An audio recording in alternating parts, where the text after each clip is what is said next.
खुदावंद यीशु मसीह के नाम में आप सबको सलाम। पैदाइश की किताब उसका 16वां बाब और उसकी 13वीं आयत मुकद्दसा में खुदा को अता एल रोई कहा गया है, जिसके मानी है कि खुदा बसीर है, यानी वो देखता है।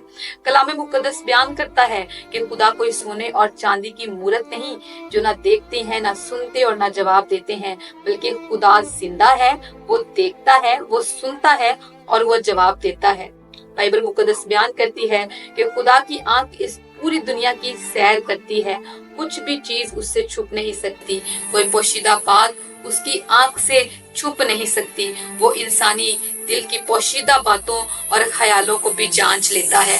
मुकद्दस दाऊद कहते हैं, अगर मैं आसमान पे चला जाऊं तो खुदा वहां मौजूद है, अगर मैं पाताल में चला जाऊं तो खुदा वहां पर भी मौजूद है।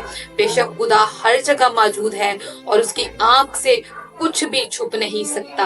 मेरे अजीजों, कलाम मुकद्दस बयान करता है कि हमारा पोशीदगी में किया गया गुनाह जो है खुदा उसे भी जानता है, पोशीदगी में की गई भलाई से भी वो वाकिफ है।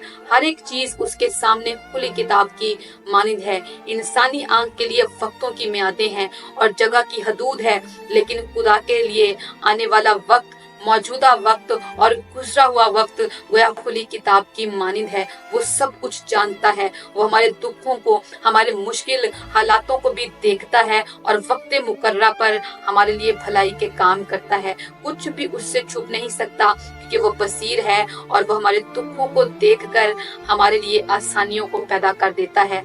इसलिए आइए उस खुदा पर ईमान लाएं जो बसीर है, यानी देखता है और हमारी दुआओं को सुनता है और जवाब देता है, जो अता एल रोई है।